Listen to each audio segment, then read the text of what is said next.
semua kembali kepada masing-masing. Tapi sebenarnya kan apa sih sebenarnya yang masyarakat ingin dapatkan? Mereka kan pengen didengarkan. Tuntutan kita jelas. Apa maunya kita? Maunya kita itu punya wakil rakyat yang memang kompeten. Yang mendapatkan penawaran seperti aku dulu, kalau misalnya memang mau diterima, jangan diterima cuma karena uangnya cocok.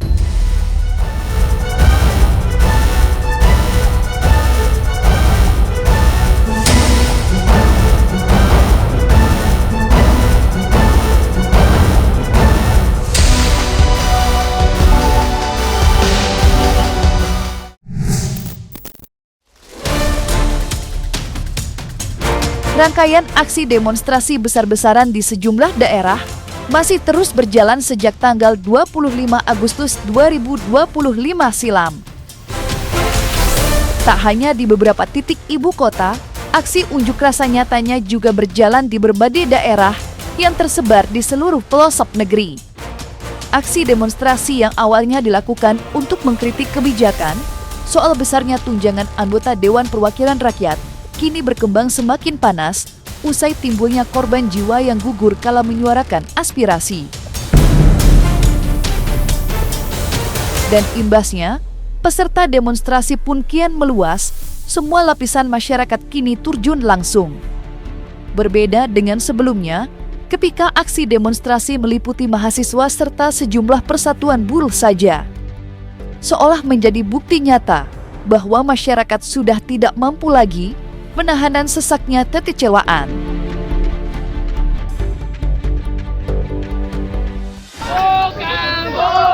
Buka pintunya sekarang juga. Buka pintunya sekarang juga.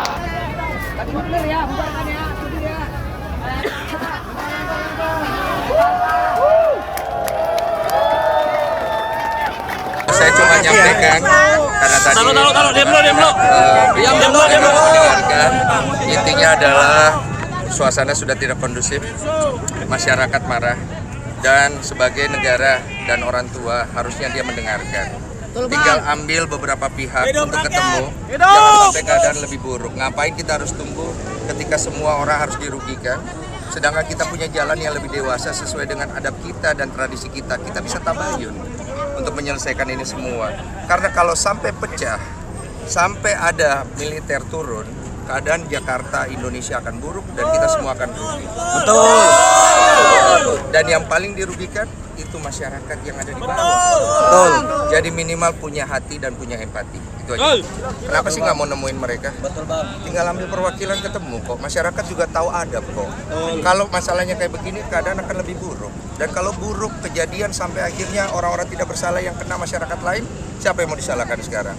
Intinya semua orang-orang yang bertanggung jawab akan kejadian ini tolonglah kesatria. Masyarakat juga tidak akan anarkis kalau kalian datang dengan kesatria. Udah. Pak aman, Pak.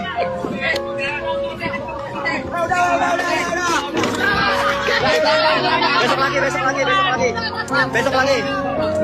Udah, besok lagi. Udah, kaki sakit di mata nih. Jangan minus lagi, awas minus. Pak, besok lagi, Pak. Besok lagi, Pak. Istirahat dulu, besok mau kerja masuk pagi, Pak. Besok di sekolah, Pak, sekolah. Iya, Pak. Pak, mau danterin sampai mana, Pak? Udah nih, masih danterin. Oke, siap, Pak. Oke, besok lagi. Jangan pakai gas air mata ya. Pak, besok main kayu aja ya, pakai kayu. Merdeka!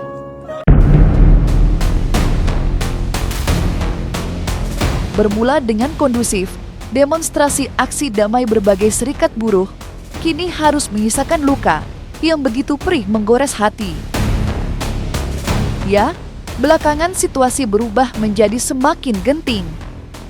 Kobaran api yang menyala terang dan melahap beberapa bangunan menjadi saksi betapa pilu semua ini harus sampai terjadi. Bahkan, istilah darurat militer belakangan ini sampai sering diperbincangkan di dunia maya. Pasalnya, banyak yang merasa khawatir keputusan tersebut dapat diberlakukan bila mana situasi tak kunjung kondusif. Halo semua, ada beberapa update dan perkembangan. Pertama, atas kerjasama teman-teman semua, organ-organ atau kelompok mahasiswa, aliansi masyarakat sipil, koalisi masyarakat sipil, gerakan-gerakan rimpang, kita berhasil mencegah niat beberapa pihak untuk menaikkan status saat ini menjadi darurat militer yang sama-sama kita ketahui itu sesuatu yang buruk sekali, teman-teman. Buruknya kenapa? Karena ya bisa mengambil tindakan, bisa mengambil penyelidikan, dan bahkan aset kita bisa disita atas nama keamanan negara dan lain sebagainya. Dan ini tentu satu kemenangan kecil yang patut kita syukuri, tapi tetap waspada gitu, tetap jaga diri, jaga kawan, jaga warga, teman-teman. Berdasarkan perkembangan dari apa yang sudah dirilis sama Presiden, udah ada tindakan, udah ada keputusan, udah ada perkembangan. Selanjutnya kita juga mendapatkan informasi 7 tersangka atas meninggalnya Afan, saudara kita, itu akan diproses hukum setegas-tegasnya dan setransparan mungkin. Mari kita kawal bersama gitu. Ya, terus sudah ada pernyataan kayak gitu ya, tinggal kita awasi bersama. Tidak sempurna memang, tapi at least ini udah ada kemajuan yang berarti. Terima kasih teman-teman yang sampai sekarang masih bertahan. Kuatkan mental, hati, dan batin kalian. Ya, kita melakukan ini untuk saling jaga sesama kita. Ya, semoga situasi cepat aman, terkendali, dan kita bisa beraktivitas normal kembali. Dan semoga kita bisa melewati ini semua. Seperti diketahui, rentetan aksi demonstrasi saat ini dipicu atas lahirnya kebijakan kenaikan gaji dan tunjangan anggota Dewan Perwakilan Rakyat. Dan mirisnya, kritikan publik terkait hal tersebut justru ditanggapi dengan kurang baik oleh beberapa wakil rakyat. Sebagian dari mereka memilih untuk membalas lewat sentilan pedas di sosial media. Dan ada pula yang justru membalasnya dengan ucapan keras di hadapan awak media. Sontak saja, kekecewaan masyarakat pun semakin menjadi-jadi. Publik bahkan menilai bahwa sebagian dari anggota Dewan Perwakilan Rakyat cenderung tidak kompeten untuk mengemban tugas mulia itu. Sampai-sampai kini muncul narasi di media sosial tentang pembentukan sebuah standarisasi pemilihan wakil rakyat. Dan berikut usulan standar yang disuarakan publik. 1. Pendidikan minimum S1 atau setara. 2. Kemampuan bahasa asing yang terukur dengan standar skor TOEFL minimal 500. 3. Kesesuaian latar belakang dengan bidang komisi. Dan 4. Tes kapabilitas oleh partai politik, termasuk tes IQ, EQ, serta KI. Tuntutan kita jelas, apa maunya kita. Maunya kita itu punya wakil rakyat yang memang kompeten, yang bisa kerja mewakili suara rakyat. Emang gak gampang. Kita tahu gak gampang, makanya kita butuh orang yang kompeten, yang bekerja di pemerintah untuk memajukan hidup masyarakat jadi lebih baik. Kalau isinya orang-orang gak kompeten kayak kalian, yang kerjanya cuma bikin marah masyarakat, sekarang situasinya kayak gini, salah siapa? Wakil rakyat di DPR yang jagonya tuh cuma ngabisin uang pajak rakyat. Yang jagonya tuh cuma dana aspirasi, dana tunjangan komunikasi, jalan-jalan ke luar negeri, yang lagi di Australia nih sekarang. Ada juga yang kabur ke Singapura, ke Guangzhou lah, kemana lah. Pakai apa? Pakai duit kita itu semuanya. Kalau masih tahu diri, pulang, bertanggung jawab, mundur dari jabatan apapun itu. Supaya suasana lebih kondusif sekarang ya. Karena ini kita udah marah banget ini. Kita masyarakatnya udah marah banget sekarang. Apa yang susah untuk dilakukan ini? Apa yang menghentikan kalian dari melakukan ini? Berikan tuntutan-tuntutan kita, laksanakan tuntutan-tuntutan kita segera sehingga masyarakat bisa reda amarahnya dari semua ini dan kita bisa menyelesaikan ini secara demokrasi yang baik. Apalagi yang sedang kalian tunggu? Kita nggak butuh lagi ada pidato-pidato yang menyatakan kami mendengar aspirasi dari masyarakat. Kami minta maaf atas kelalaian yang terjadi. Kita nggak butuh kata-kata kosong, kita butuh aksi. Laksanakan segera 12 aspirasi yang udah kita tuntut dari kalian. Segera, sebelum situasinya semakin genting, sebelum lebih banyak korban yang berceceran. Setiap darah yang keluar itu ada di tanggung jawab kalian. Karena kalian tidak bergerak cepat, karena kalian tidak segera memberikan apa-apa yang sudah disuarakan oleh bangsa Indonesia. Di tengah sengitnya perbincangan soal kompetensi wakil rakyat, aktris Aureli Muremans justru datang berbagi cerita yang begitu mengejutkan. Melalui sosial media, wanita berdarah Belgia itu mengaku bahwa dirinya sempat mendapatkan tawaran untuk menjadi wakil rakyat. Betapa terkejutnya ia kala itu melihat mudahnya seorang publik figur untuk melebarkan sayap ke dunia politik. Ditambah lagi, adanya iming-iming uang selangit dan tugas yang sudah tersusun rapih. Namun, semua itu ia tolak lantaran merasa tidak kompeten mengemban tugas sebagai wakil rakyat. Lihat berita yang sekarang tuh bikin aku bersyukur banget, selalu tolak-tolakin setiap aku ditawarin masuk partai atau politik apapun.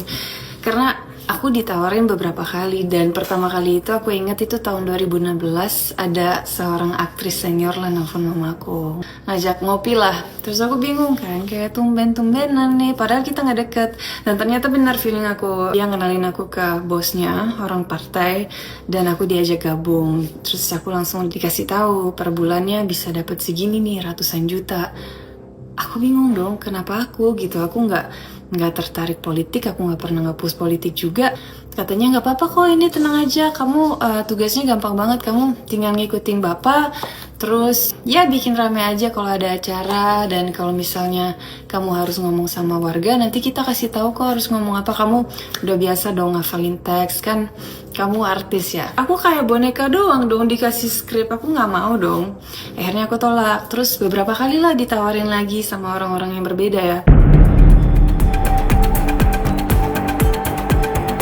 Tak berhenti sampai di situ saja fakta mengejutkan yang dikuak Aureli. Pasalnya, ia pun berbagi cerita bahwa ada seorang oknum yang sampai menawarkan dugaan pemalsuan ijazah kepadanya. Dan kala itulah, tekad Aureli semakin bulat untuk menolak semua tawaran serupa. Lantas, seperti apakah penjelasan lengkap Aureli terkait hal tersebut? Terus yang terakhir tuh paling gong, jadi aku ditawarin lagi, aku bilang lagi aku nggak tertarik, aku juga nggak ngerti-ngerti banget politik. Dan orangnya bilang kenapa, semuanya itu politik gitu, dan kamu bisa 5 bahasa itu bisa kepake banget, apalagi kalau meeting sama orang dari luar negeri. Aku bilang aku ngerti sih, tapi aku tuh dari dulu kan syuting terus ya, dan aku nggak sempet kuliah. Malu kalau misalnya orang tahu, dan katanya enggak kok, banyak yang nggak kuliah tapi berhasil aja di sini. Dan aku tetap nggak mau, dan akhirnya dia bilang sebenarnya kalau kamu mau kuliah bisa kok diatur, nanti kamu langsung S2 aja, nanti yang S1-nya udahlah kamu ikutin arahan aku aja, nanti kita bikin singkat aja, nanti kamu fokus ke S2 aja biar keren. Emang bisa ya kayak gitu ya? Aku mikir dong, kuliah aja bisa nggak ikut aturan gitu, apalagi yang lain. Unggahan itu kemudian ditutup dengan sebuah imbauan kepada seluruh masyarakat di luar sana untuk menolak tawaran serupa bila mana dihadapkan dengan hal yang sama dengannya. Selain itu, Aureli juga berharap agar seluruh polemik ini bisa diusut secara tuntas hingga ke akar-akarnya, agar tidak ada lagi wakil rakyat tidak kompeten di bangku parlemen.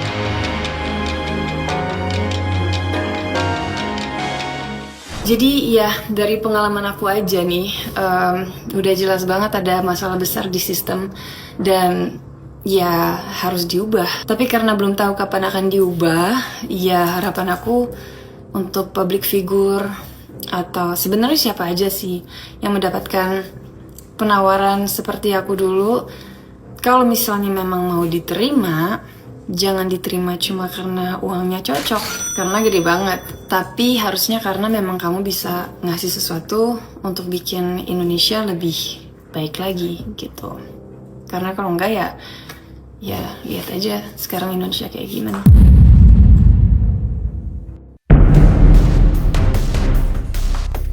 Berbicara soal aksi demonstrasi besar-besaran yang tengah berjalan, tentu tidak dapat dilepaskan dari beberapa nama publik figur yang kini menjabat sebagai wakil rakyat. Mengingat respon mereka terhadap kritikanlah yang diduga menjadi pemicu amarah publik.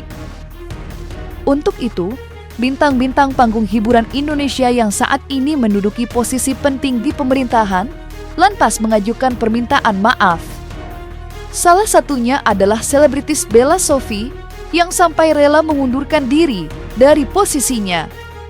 Sedangkan bagi Nafa Urbach, Eko Patrio, serta Uya Kuya, mereka akhirnya menuturkan permintaan maaf yang sedalam-dalamnya lewat sebuah unggahan media sosial. Bismillahirrahmanirrahim. Assalamualaikum warahmatullahi wabarakatuh. Waalaikumsalam warahmatullahi wabarakatuh.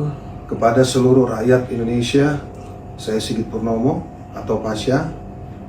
Hari ini tanggal 30 Agustus 2025 pukul 19.45 di Jakarta, saya bersama saudaraku Bapak Eko Patrio yang insya Allah malam hari ini akan menyampaikan permohonan maaf secara langsung kepada seluruh rakyat Indonesia. Saya Uya Kuya menyampaikan permohonan maaf yang sebesar-besarnya, tulus dari hati saya yang paling dalam untuk seluruh masyarakat Indonesia atas apa yang terjadi beberapa hari terakhir ini, atas apa yang saya lakukan baik sengaja maupun tidak sengaja. Kami memahami bahwa apa yang terjadi ini mengakibatkan luka yang mendalam bagi rakyat Indonesia, terutama korban yang harus gugur dan terluka akibat bentrokan-bentrokan yang terjadi. Kiranya ada pintu maaf yang besar untuk saya dimaafkan. Sekali lagi, saya mohon maaf sebesar-besarnya kepada masyarakat Indonesia. Tidak ada sedikit pun niat dari kami untuk membuat suasana ini menjadi gaduh. Tapi janji saya, dari hati saya paling dalam, saya akan lebih berhati-hati lagi dalam bersikap, bertindak, bersungguh-sungguh untuk mewakili rakyat Indonesia sebagai anggota DPR RI. Beri saya kesempatan sekali lagi untuk berbuat lebih baik lagi, lebih maksimal lagi dibanding apa yang sudah saya lakukan selama ini. Saya berharap permohonan maaf ini dapat diterima, sekaligus menjadi pengingat dan juga refleksi bagi saya untuk terus memperbaiki diri dalam menjalankan amanah serta tanggung jawab yang diberikan. Mari bersama-sama kita rawat persatuan dan kedamaian bangsa. Sekali lagi, saya Eko Patrio, mohon maaf yang sebesar-besarnya. Terima kasih. Wassalamualaikum warahmatullahi wabarakatuh. Walaupun sudah menuturkan permintaan maaf, nampaknya tak bisa membuat para selebritis tersebut terhindar dari sanksi. Buktinya, Nafa Urbach serta Ahmad Sahroni sudah mendapatkan sanksi dengan dinonaktifkan oleh partai politik yang menaungi mereka. Dan nasib yang sama juga menimpa Eko Patrio serta Uya Kuya. Namun yang kini menuai reaksi, status mereka sebagai anggota DPR ternyata belum dicabut secara permanen. Alhasil, kekecewaan belum sepenuhnya sirna dari hati masyarakat. Oke, saya jawab di sini ya. Banyak yang nge-DM saya nanya, nonaktif itu berarti berhenti ya, Mbak Tessa? Nonaktif itu artinya tidak diaktifkan buat sementara waktu dan akan diaktifkan kembali jika dibutuhkan lagi. Berarti jika sudah ya tergantung dari partainya kalau mau aktifkan kembali, tapi tidak mengurangi gaji tetap dapat dari dewan, gaji tetap dapat, cuman tunjangan karena nonaktif tidak dapat, tapi gaji tetap dapat. Kecuali kalau PAW itu pergantian antar waktu. Jika PAW itu berarti sudah tidak lagi di dewan. Kalau ini masih di dewan tapi tidak nonaktif saja karena kan suasana masih panas ya. Jadi tidak dinonaktifkan dulu. Itu ya jawaban dari saya ya. Sepengetahuan saya. Kalian boleh cek-cek Google juga, lihat-lihat. Sampai kapan kalian mau menyaksikan adu domba dari bangsa Indonesia sendiri antara masyarakat dan aparat-aparat yang sedang bertugas? Sampai kapan kalian mau diam dan lambat dalam bertindak sehingga tidak bisa membendung amarah dari masyarakat?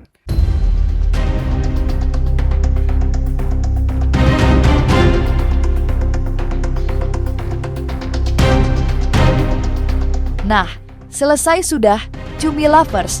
Jangan lupa untuk like, subscribe, dan juga share channel YouTube Cumi Cumi.